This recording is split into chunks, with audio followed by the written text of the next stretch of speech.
From ABC News, I'm Chuck Sievertson. Big money for Ukraine. But first, there may be some anxiety for some Americans with 401ks or mutual funds, stocks, as they see numbers have dropped. The Wall Street major indexes are down so far this year, and prices for gasoline and other things are higher.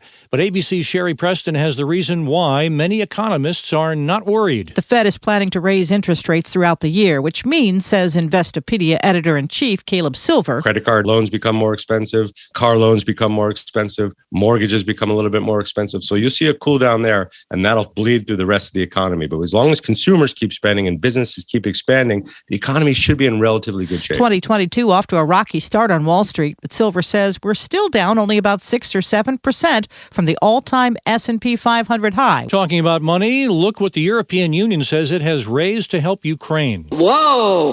The head of the EU, Ursula von der Leyen, in the Stand Up for Ukraine fundraiser in Warsaw, Poland. The world has finally pledged 9.1 billion euros through this campaign. Ukrainian President Zelensky thanking the leaders of Britain and Austria for their visits today to Kyiv, the capital, and pledges of further support. British Prime Minister Boris Johnson. Together with our partners, we are going to ratchet up the economic pressure, and we will continue to intensify week by week the sanctions on Russia. Zelensky repeating his call for a complete embargo on Russian oil and gas. He says Ukraine and freedom do not have time to wait.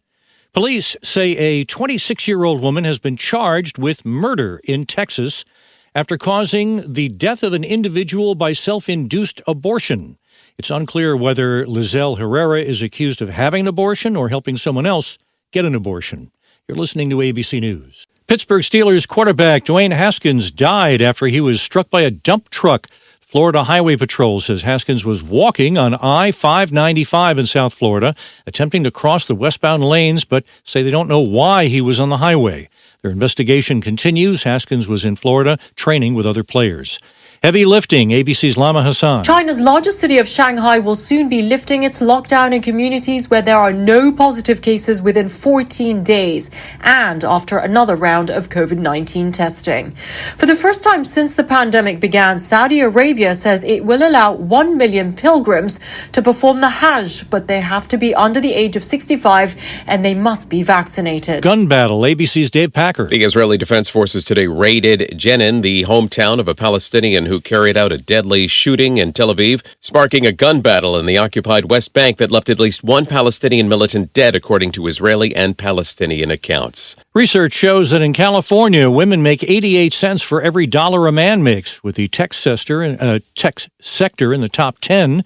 Software engineer Kadrin Cowan-Sage has personal experience. When they did negotiate, Black and Latino women ended up achieving salaries that were on the level of white and Asian women who didn't negotiate at all. U.S. Bureau of Labor Statistics data for this. This is ABC News. With so much at stake, so much on the line, more Americans turn here than any other newscast. ABC News World News Tonight with David Muir, America's #1 most watched newscast across all of television.